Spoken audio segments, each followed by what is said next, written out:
Okay बच्चा लोगों, आज हम 11th इंग्लिश मीडियम वाले बच्चों के लिए फिजिक्स में जो चैप्टर नंबर 7 है उसका लेक्चर 24 लेके आए हैं दोस्तों। बस अब बहुत ही नज़दीक है हम चैप्टर 7 फिनिश्ड होने के, तो टेंशन नहीं है दोस्तों। हम 24 लेक्चर में आज थोड़ा सा हल्का फुल्का डिस्कशन करना चाहते हैं। जैसे कि मैं आपको एक इमेजिनेशन करवाता हूँ, बोलिएगा मुझे कहाँ दिक्कत आ रही है, वो मुझे दे दीजिए जरा। सारे में जो आंसर बोलूँ आपको पूछूंगा और सोच समझ के आंसर देना, तो आपको मज़ा आएगा। This is my, not my, इसका रोटेशन एक्सिस है, इसका रोटेशन एक्सिस है। ठीक है दोस्तों, ठीक है, चला जा। अब मैं क्या बोल रहा हूँ, रोटेशन एक्सिस है, उसके परपेंडिकुलर कौन, पोजीशन वेक्टर। और यहाँ पे मान लो कोई एक पार्टिकल मैं मान लेता हूँ कोई है, ठीक है। अब तू दोस्त आराम से बोल के बता मुझे, ये आर है तेरा, है ना। अब मैं टेंजेंशियल डायरेक्शन में फोर्स लगाता हूँ तो क्या होगा, रोटेट होगा, हाँ या ना बोल दे। टेंजेंशियल डायरेक्शन मतलब ये वाला डायरेक्शन, मतलब ये वाला, मतलब ये वाला, मतलब ये वाला। समझ रहा है बात को, मतलब कि ये वाला, मतलब कि इससे परपेंडिकुलर वाला। बोल हाँ या ना, नहीं समझ में आ रहा है।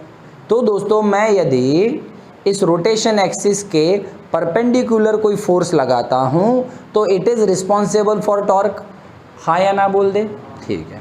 और उस परपेंडिकुलर फोर्स के लिए जो ये पोजीशन वेक्टर था वो भी कैसा था, इससे परपेंडिकुलर था, हाँ या ना बोल दे। क्लियर हो रही है बातें। तो दोस्तों ये तो डिस्कशन में आ ही गया। If F is perpendicular to axis of rotation, if R is perpendicular to axis of rotation, then these are the responsible for torque के लिए रिस्पॉन्सिबल है, ठीक है। अब दोस्तों मान लो ये है रोटेशन एक्सिस, ये है आर, ठीक है, और ये है तुम्हारा फोर्स एफ। सारे बच्चे क्लियर हैं ये सब, फोर्स एफ, ठीक है। अब दोस्तों आपको पता है मैं पोजीशन वेक्टर हर एक बार कैसे लेता था, को फिर से मैं रिमाइंड करवा देता हूँ एक बार। यहाँ पे लिखते हैं हम ज़ुप ज़ुप, ये रोटेशन एक्सिस, ठीक है। ओके दोस्तों, अब मान लो कि ये है इसका पोजीशन वेक्टर आर और ये है फोर्स एफ। अब दोस्तों एफ और आर के बीच में एंगल कहाँ से लेते थे, लाइन ऑफ एक्शन से। ये जो बनता था वो थीटा होता था, हाँ या ना बोल।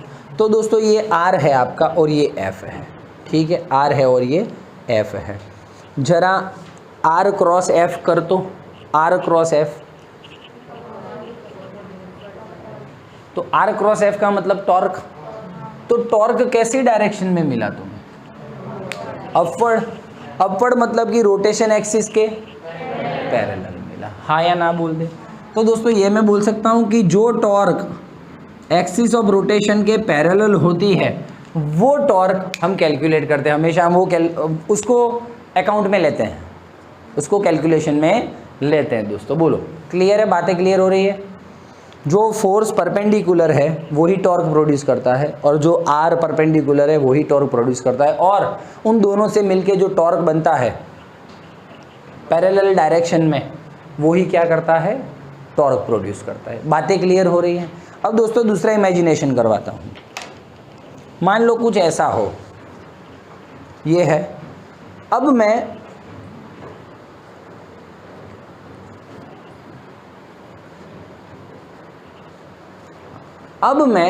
फोर्स, सुनना आराम से, अब मैं फोर्स है ना यहाँ पे लगाता हूँ, यहाँ पे मतलब कि पैरेलल। क्या हो रहा है, रोटेट हो रहा है क्या, नहीं सर। रोटेट होना चाहेगा तो भी देख ये एक्सिस नड़ेगा। तो दोस्तों ऐसा पैरेलल फोर्स मारने जाता हूँ मैं, तो दोस्तों ये रोटेट या रोटेट नहीं हो पा रहा है, हाँ या ना बोल दे। तो दोस्तों पैरेलल फोर्स कभी भी टॉर्क प्रोड्यूस नहीं करता है, क्लियर है। ऐसे ही मैं बात बोल दूं कि मेरे पास एक रोटेशन एक्सिस है और उसके ऊपर उसके पैरेलल में ही एक पार्टिकल पड़ा हुआ है, ठीक है। अब इस पे मैं फोर्स लगा रहा हूँ कैसा भी, तो दोस्तों क्या ये पार्टिकल रोटेट करेगा? नहीं करेगा। मतलब कि एफ पैरेलल एक्सिस से पैरेलल कभी भी टॉर्क प्रोड्यूस नहीं करता है। तो दूसरा मैटर क्या आया? F parallel to axis of rotation और R parallel to axis of rotation कभी भी ये टॉर्क के लिए रिस्पॉन्सिबल है, नॉट रिस्पॉन्सिबल फॉर टॉर्क। दोस्तों इस केस में टॉर्क कैसा मिलता है देख लो ज़रा। ये एक्सिस ऑफ रोटेशन है और ये फोर्स है, हाँ या ना? तो देखो ये फोर्स हो गया, ठीक है। इसका पोजीशन वेक्टर कहाँ है? ये रहा। इसको लाइन ऑफ एक्शन खींचूंगा तो वो पोजीशन वेक्टर कहाँ आ जाएगा? थोड़ा आगे आ जाएगा। ये थोड़ा आगे आ गया, हाँ या ना बोल दें। तो दोस्तों ये पोजीशन वेक्टर आ गया आर और ये एफ आ गया। अब आर क्रॉस एफ कर,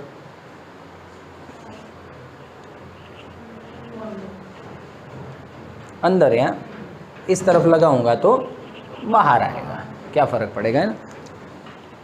इस तरफ फोर्स लगा रहे हो आप तो पोजीशन वेक्टर का एक्शन लाइन ऑफ एक्शन कहाँ बन रहा है? यहाँ पे बन रहा है। तो ये क्या हो गया? आर, ये हो गया एफ। तो आर क्रॉस एफ कर दो, कहाँ आ रहा है?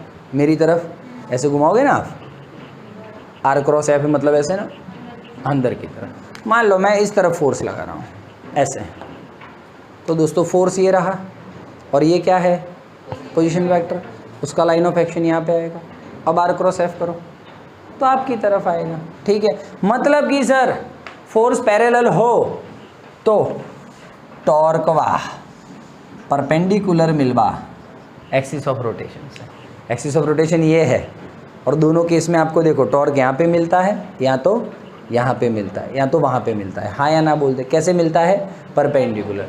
तो दोस्तों सही में बोलता हूँ मैं कि हमेशा हम जो टॉर्क की बात कर रहे थे ना, आपको याद है torque is equals to R cross F हमने बात किया था।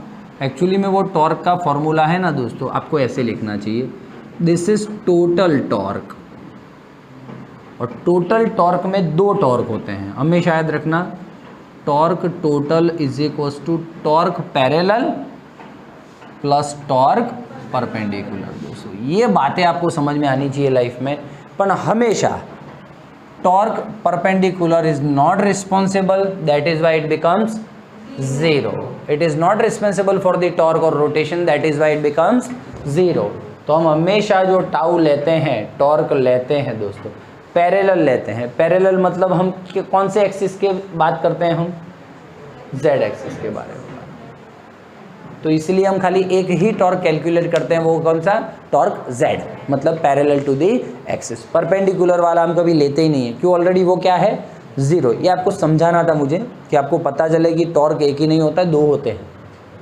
कभी भी आप देख लो, ठीक है। ओके दोस्तों, क्लियर ये बातें दोस्तों। तो आपकी जो रेफरेंस बुक दे रखी है उसमें ये थियरी नंबर है 52, है ना। तो ऐसा बोल सकते हैं कि in which direction is force is responsible for torque? If yes, then in which direction force should be? तो perpendicular direction to the axis of rotation, or be perpendicular to the axis of rotation. और कौन सा torque produce होगा? Parallel वाला, parallel वाला, ठीक है। बोल हाँ या ना। तो इसी के बेस पे दोस्तों ये आपको थॉट क्लियर हुआ हो, मैं फिर से यहाँ पे ये थोड़ा वजन दूंगा इस पे। जो आर, जो पोजीशन वेक्टर एक्सिस के पैरेलल होगा वो टॉर्क के लिए रिस्पॉन्सिबल नहीं होगा, उसके लिए टॉर्क क्या होगा? 0 होगा, हाँ या ना बोल दे। चल एक बार स्क्रीनशॉट ले ले दोस्त, मैं नई थियरी करवाता हूँ। ओके दोस्तों, क्लियर है? क्लियर है बेटा, चल आ जा। अब बहुत ही मस्त लेवल वाली बातें करने वाले हैं। थोड़ा ये रफ कर दूँ, इस साइड वाला मुझे कुछ काम नहीं है, आ जा। अब दोस्तों आपका सबसे अच्छा थियरी चैप्टर नंबर 7 का वर्क डन बाय टॉर्क। ये थियरी दोस्तों मुझे प्रूव करना है। चैप्टर 6 में प्रूव कर चुके हैं सर हम। Work done by force, work done by force याद हो तो लीनियर के मामले में work done by force W = F.D। बोल हाँ या ना। तो दोस्तों मुझे लगता है रोटेशन में W = F मतलब टाउ, D का मतलब डिस्प्लेसमेंट आता था, तो टाउ थीटा जैसा कुछ आंसर मुझे लाना है। मैं स्मॉल वर्क की बात करूं तो dW = F/ds, छोटा डिस्प्लेसमेंट। यहाँ पे आप S लेते थे ना, डिस्प्लेसमेंट को D बोलो, S बोलो, कुछ भी बोलो, X बोलो। दोस्तों इसमें मुझे छोटा वर्क फाइंड करना होगा तो टाउ इंटू डी थीटा। बोल हाँ या ना। क्लियर हो रही है बात है। तो बस यही मेरी पिन यहाँ पे अटकी हुई है, मुझे ये प्रूव करना है। तो let's start to prove that. दोस्तों 5 मार्क्स के सारे क्वेश्चन हैं ये। कितने मार्क्स के? 5 मार्क्स के। Let's start. दोस्तों जो बच्चे कुछ नहीं किया आज तक, मान लो कि सर हमसे 1 से 7 चैप्टर आते ही नहीं, हमको कुछ नहीं आता है दोस्तों, आज से स्टार्ट कर ले, आज से स्टार्ट कर ले, तो ये थियरी तो आ जाएगी तेरे को। नहीं समझ में आए क्लास में तो पूछ लेना। चल स्टार्ट कर। हाँ दोस्तों मैं क्या बोल रहा था, बोलिए ना सर। अब तो आप हैं, चल आया।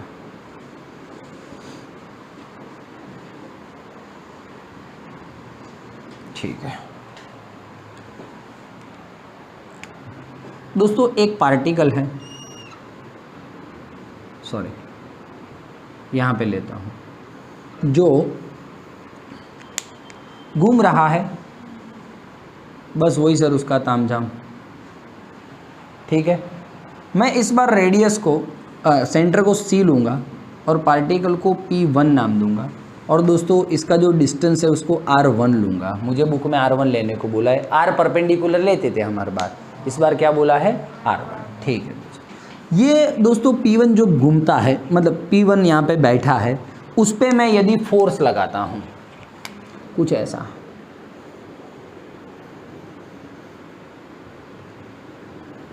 फोर्स लगाता हूँ F1 फोर्स, ठीक है, F1 फोर्स लगाता हूँ, तो आपको क्या लगता है ये क्या होगा?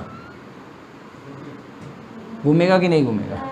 घूमेगा। ज़रा ऐसा फोर्स लगाया मतलब, अरे भाई ऐसे फोर्स लगाऊं तो भी घूम रहा है, मैं ऐसे फोर्स लगाऊं तो भी घूमेगा ही ना।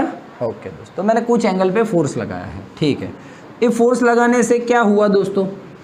रोटेट हुई, रोटेट हुई, रोटेट हुई दोस्तों। तो ये जो P1 पॉइंट था थोड़ी देर में कहाँ पे आ गया? यहाँ पे आ गया। इसको P1 डैश बोल दूँ, मैं P1 डैश बोल दूँ। ओके, ये दोस्तों फोर्स लगाने के कारण इसमें जो डिस्प्लेसमेंट हुआ, डिस्प्लेसमेंट दोस्तों एक्चुअली में तो डिस्टेंस बोलना पड़ेगा, ये जो डिस्टेंस कवर किया, लेकिन बहुत छोटा डिस्टेंस है, बहुत छोटा डिस्टेंस, तो आर्क जैसा कुछ बन ही नहीं रहा है, सीधा सीधा ही बन रहा है। तो दोस्तों डिस्प्लेसमेंट बोलूँ या डिस्टेंस बोलूँ, बात एक ही है। तो दोस्तों मान लो कि उन्होंने ds1 जितना डिस्प्लेसमेंट किया, छोटा डिस्प्लेसमेंट किया ना, छोटा, वरना तो s लेता, छोटा किया इसलिए ds1, छोटा सा एक फोर्स लगाया, उसके कारण छोटा सा आगे गया जुप और छोटा सा कवर किया। तो दोस्तों थीटा भी छोटा सा कवर किया होगा, डी थीटा। बोल हाँ या ना। छोटा सा थीटा बनाया होगा उसने, पहले 20 पे था, बाद में 22 पे चला गया, 20 डिग्री पे था और 22 डिग्री पे चला गया। हाँ या ना बोल दे। ठीक है दोस्तों, क्लियर है। तो दोस्तों फाइनली कुछ लिखावट करनी है मुझे यहाँ पे। क्या मैं ऐसे बोल सकता हूँ? ये तो सर नर्स ने ही बोल दिया था, जा तथास्तु H1 इन फिगर। क्या लिखेंगे दोस्तों? Rigid body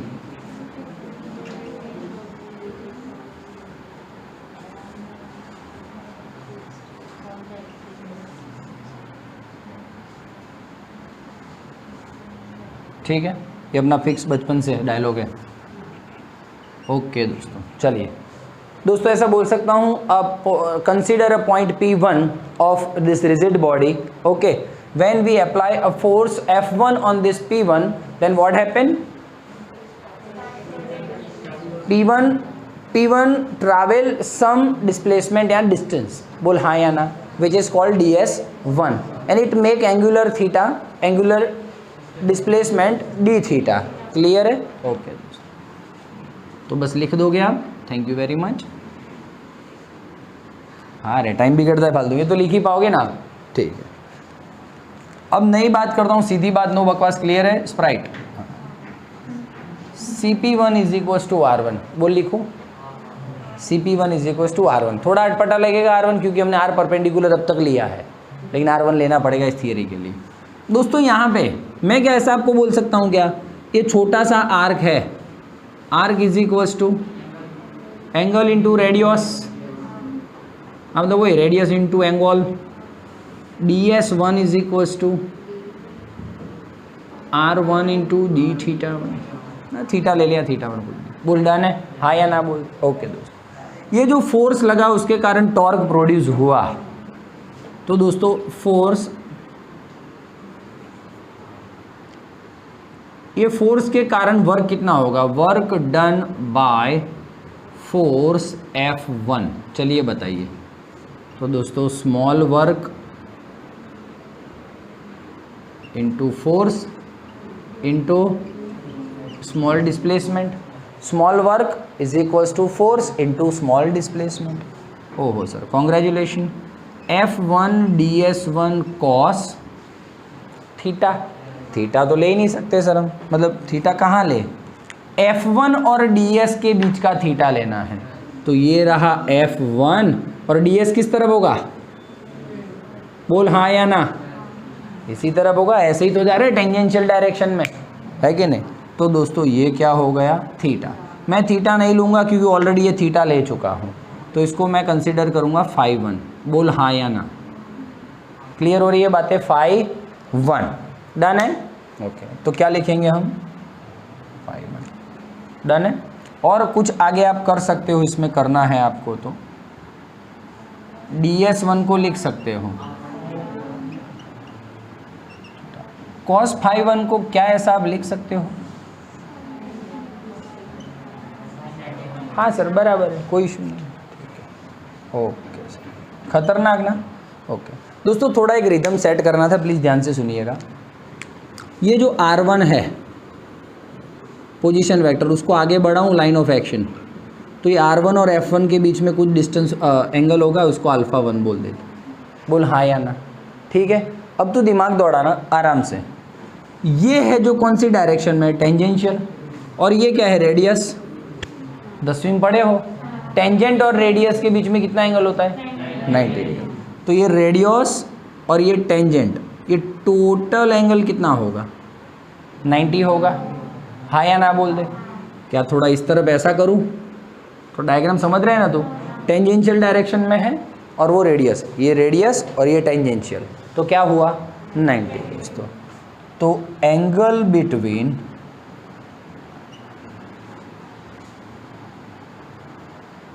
tangent and radius is 90। तो दोस्तों देखो तो ज़रा ये 90 में कौन कौन आ रहा है, φ1 plus α1 is equals to total 90, बोल हाँ या ना। तो φ1 प्लस α1 इज इक्वल्स टू 90। अब दोस्तों तो α1 इज इक्वल्स टू लिखना हो तो क्लियर हो रही है बात है। तो दोस्तों यहाँ पे 90 माइनस φ1 है, उसकी जगह पे α1 लिख सकता हूँ। तो दोस्तों dw1 is equals to F1 R1 d theta, sine 90 minus φ1 sine α1, इसको थोड़ा अच्छी तरह से लिख दूँ, R1 F1 sine α1 d theta, बोल क्लियर है, क्लियर है। ये आ गया वर्क डन मेरा। सर 1 सेकंड का काम रह गया है खाली, डायरेक्ट लिखना हो, मान लो थियरी डायरेक्ट लिखना हो तो आप जानते हो दोस्तों, R1 F1 sine α1, R1 cross F1, और आप देख सकते हो R और R1 और F1 के बीच का एंगल कितना है, φ1 ना, अरे α1 ना। तो देख ये R1 और ये F1, देख एंगल कितना है, अल्फा 1। तो इसको मैं क्या बोल सकता हूँ दोस्तों, टॉर्क बोल सकता हूँ। तो इसको टॉर्क लिखेगा इतने को, तो आ गया मेरा काम हो गया, बोल टॉर्क इंटू डी थीटा।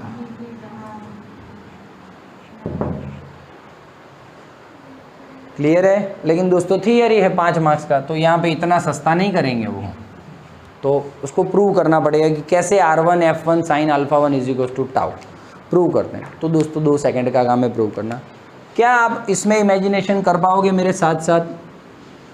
हम साथ साथ है, ये यहाँ से विद रिस्पेक्ट टू ओरिजिन, इसका मान लो डिस्टेंस है R है, इसका डिस्टेंस R है दोस्तों। ओके ओके, तो अब तू दौड़ा तेरा भेजा, बस सर वही तो नहीं है, बाकी क्या बात करते हो आप। मैं क्या टाउ फाइंड करना है मुझे, मैं OP1 क्रॉस F1 लिख रहा हूँ, मेरी इच्छा। OP1 is kind of position vector and F1 is force, so position into force, position cross force, मैं क्या बोल सकता हूँ, टॉर्क। ठीक, चला जाए।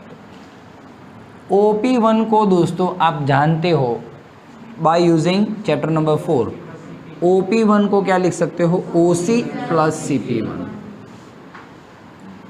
OC प्लस CP1 दिख रहा है बच्चों को, बाय यूजिंग डिस्ट्रीब्यूशन लॉ। हाँ या ना, बाजू में लिख देना, तुम डिस्ट्रिक्ट लिख के आ जाओगे इसे। ओके चल ठीक। दोस्तों आपको नहीं लग रहा है? नहीं, बिल्कुल नहीं लग रहा है इसमें। क्या लगा रहा हूं बताए मैं, OC cross F1, OC sir, this R, this position vector is parallel to the axis and parallel to the axis is not responsible for the torque. So दोस्तों ऐसा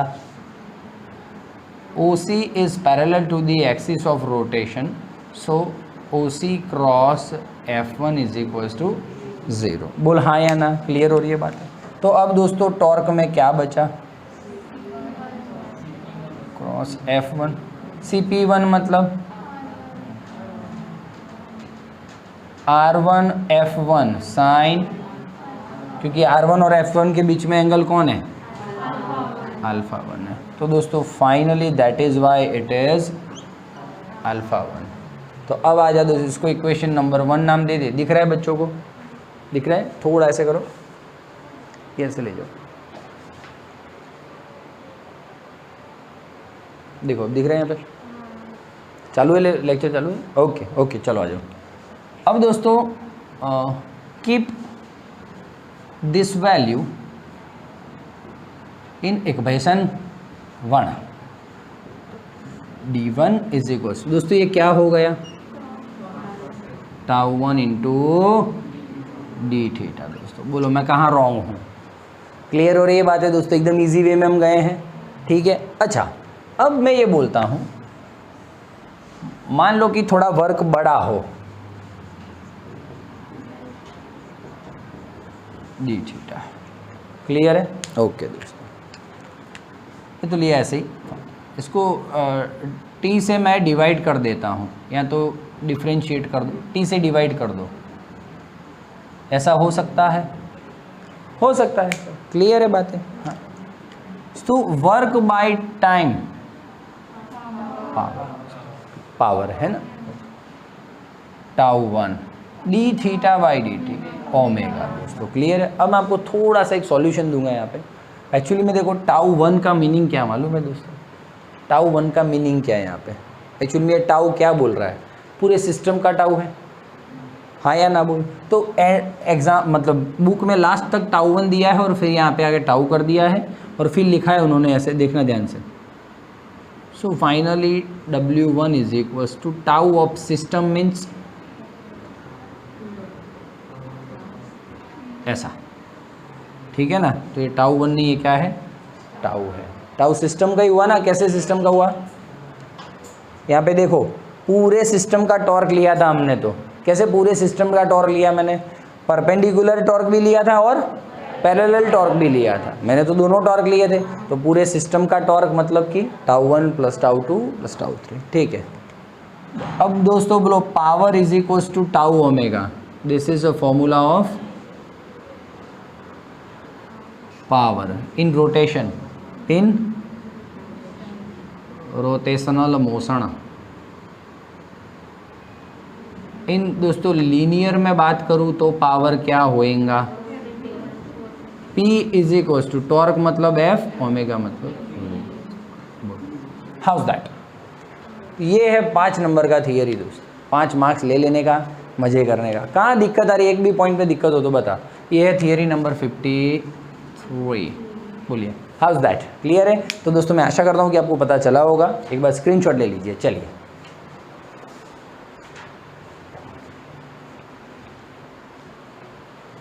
बंद तो कर वीडियो। ओके चलो दोस्तों अभी एक अच्छा वाला थियरी लेते हैं। Theory number 54। थियरी नंबर 54 दोस्तों, थियरी नंबर 54 में मैं ये बोलूँगा कि टॉर्क और एंगुलर मोमेंटम L के बीच में रिलेशन डिराइव कीजिए। ठीक है। तो दोस्तों देखिएगा आराम से। मैं मान लो काइनेटिक एनर्जी ले रहा हूँ half I omega. Kinetic energy for the rotation motion, pure rotation motion. इसको दोस्तों डिफरेंशिएट करता हूँ with respect to t। Omega का डिफरेंशिएशन होगा, I कांस्टेंट है दोस्तों। यही तो बात है मजे की दोस्त। सुन तो आराध्य में रहे, ऐसा गोखने का नहीं। देख सुन, मैं x² का d/dx के रिस्पेक्ट में डिफरेंशिएशन क्या होता है? नहीं दोस्त, सर पहेलियाँ मत बुझाओ। 2x तो हुआ और ये x का भी होता है। तूने ये x² का किया है, स्क्वायर का क्या होता है? 2x। इस x का बाकी है, पिक्चर अभी बाकी है मेरे दोस्त। तो dx/dx पर ये क्या हो जाता है? 1 हो जाता है। इसलिए आप लिखते नहीं हो। थॉट क्लियर हो रहा है? जैसे कि मैं ऐसा बोलूँ t²/dt, तो 2t लिखते हो आप। एक्चुअली में क्या होता है आगे? ठीक है, फिर वो 1 हो जाता है, इसलिए आप लिखते नहीं हो। तो मैं ऐसा बोल रहा हूँ x² का with respect to dt। Very nice, very nice. समझ रहे हो बात को? उसके ही रिस्पेक्ट में हो तो वैसा, दूसरे के रिस्पेक्ट में हो तो थोड़ा रिस्पेक्ट करने का। तो x² का 2x और dx/dt। तो इधर आ जा, ओमेगा² का dt के रिस्पेक्ट में। हाँ सर ऐसे बात करो ना तो 2 ओमेगो। क्लियर है? 2 गॉन। सर डी के energy by time, work by time, power. Energy by time power is equals to I omega d omega/dt. So you can write here where dk/dt is equals to p, d omega/dt is equals to alpha. बोल हाँ या ना? दोस्तों अभी आपने power का formula लाया है। अभी नया नया जन्म हुआ था पावर का, देखा था आपने। वी नो दैट, ऐसा नहीं ना थियरी नंबर में प्रूव किया है वैसा। पावर इज इक्वल्स टू क्या था रे? F था और V था, मतलब ओमेगा। ये बोल है कि नहीं? चल इसमें रख दे। I omega is tau omega is equals to I omega alpha. ठीक, sorry moment of inertia, moment of inertia. बोलिए हाँ या ना? तो अल्फा और मोमेंट ऑफ इनर्शिया के बीच में रिलेशन डिराइव कीजिए। क्या होता है? टाउ और आई के बीच में रिलेशन डिराइव कीजिए, तो ये होता है दोस्तों। इसके आगे और एक जाऊँ ऐसे में, तो alpha is equals to tau by I. ये tau is equals to I alpha देखो तो लीनियर से कंपेयर करो तो so it is kind of Newton's law of motion two in rotation, है ना। ओके, और दोस्तों इसको आगे और करूँ मैं, alpha is equals to tau by I, तो अल्फा का और टाउ का रिलेशन क्या है? डायरेक्टली प्रोपोर्शनल, सामने सामने है। So alpha is directly proportional to tau, but condition apply, tau के डायरेक्टली प्रोपोर्शनल कब होगा? आई क्या होगा? कांस्टेंट होगा। Alpha is inversely proportional to, inversely proportional to I, but when tau is constant। हाँ दोस्तों, तो ये आपको ध्यान में रखना है, ये आपका थियरी नंबर 54 है दोस्तों। ठीक है, क्लियर हो रही है बातें? ठीक।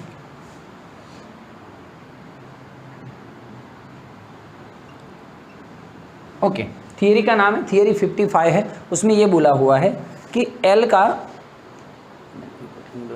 हाँ, determine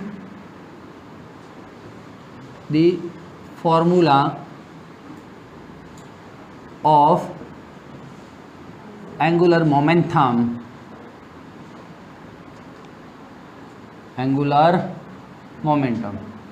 with respect to or about the fixed rotation axis दोस्तों, है ना। ओके, एंगुलर मोमेंटम का फॉर्मूला डिराइव करना है हमें, बहुत इजीली जाएंगे, बहुत इजी कॉन्सेप्ट है दोस्तों। क्या मैं एक पार्टिकल के लिए ऐसा कभी लिख सकता हूँ? बिल्कुल सर, है ना, ये आपका क्लासेस है, आप कुछ भी मतलब लिख सकते हो। L2 ना हो मतलब ऐसा, L is equals to L1 बोले तो का है R1 P1 है रे, R2 P2 है रे, टिंगनिंग टिंगनिंग टिंगनिंग RN PN है रे, सिग्मा गंदे बच्चों, हाँ अच्छे बच्चों।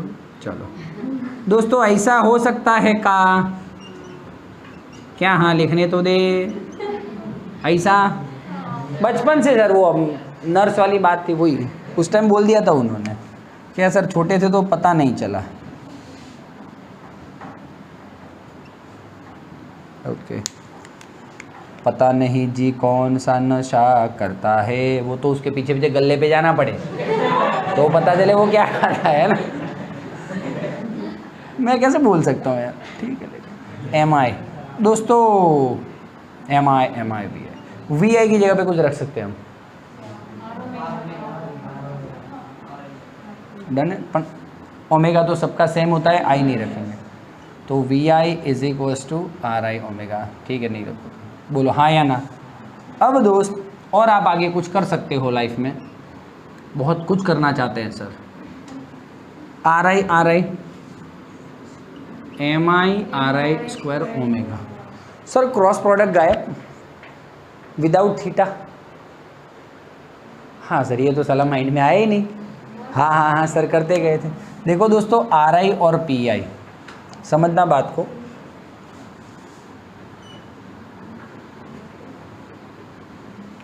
आर आई और ये क्या होता है? Linear velocity in direction of tangent होता है, उसी डायरेक्शन में क्या होता है? P I. तो ये लाइन ऑफ एक्शन 90 डिग्री हो गया, तो ऑब्वियसली साइन 90 मतलब 1 हो गया। चलेगा, बोलो हाँ या ना।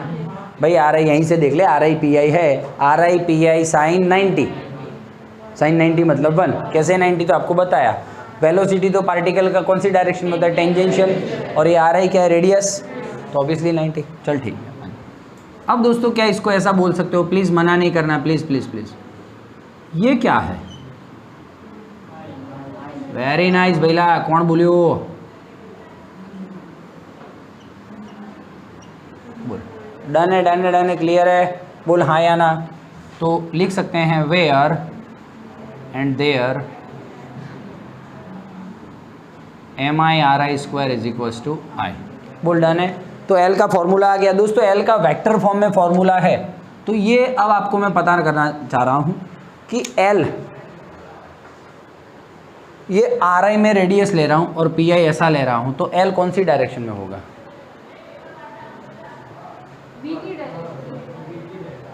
रोटेशन एक्सिस के डायरेक्शन में।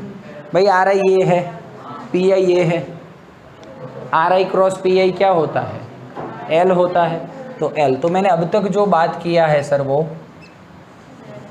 जेड एक्सिस के बारे में बात किया सर। क्या बात कर रहे हो सर? हाँ के तो दोस्तों अपन आपने तो हमको तो टोटल एल फाइंड करना है। तो सुनिए जेड एक्सिस में तो यहाँ पे के कैरेट लिख सकता हूँ, वैल्यू फाइंड करनी है तो only L Z is equals to I omega. लेकिन दोस्तों टोटल एल फाइंड करना है तो आपको पता है एल पर पैरेलल, एल परपेंडिकुलर दोनों होता है। बट मैंने अभी आपको समझाया टॉर्क में, तो वैसे ही but here sorry where L perpendicular is 0, similarly like torque. ठीक है, सो फाइनली टोटल एल कितना होता है, एल जेड जितना होता है, इसलिए हम उसको आई ओमेगा लिख सकते हैं। समझ में आ रहा है? अब तक जो हम वो भाषण कर रहे थे जब वो क्या था, एल जेड था, है ना, क्योंकि आर लिया हमने और पी लिया। आर कौन सा ले रहा है तू, ये, पी ले रहा है ये, तो दोनों का पैरेलल मतलब रोटेशन एक्सिस वाला ही एल मिलेगा ना, जेड एक्सिस वाला ही। तो टोटल के लिए एल जेड प्लस मेरे को ये बताना पड़ेगा, but as we know that L perpendicular is 0, so that is why total L is equals to L Z.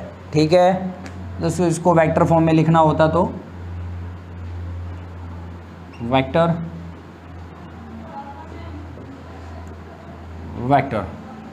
के कैरेट, और इसको वैल्यू में लिखना होता तो आई ओमेगा। बोलिए हाँ या ना। तो छोटे छोटे फॉर्मूला है वो आपकी लाइफ चेंज कर देंगे। ठीक है, एक बार स्क्रीनशॉट ले लो बेटा, चलो।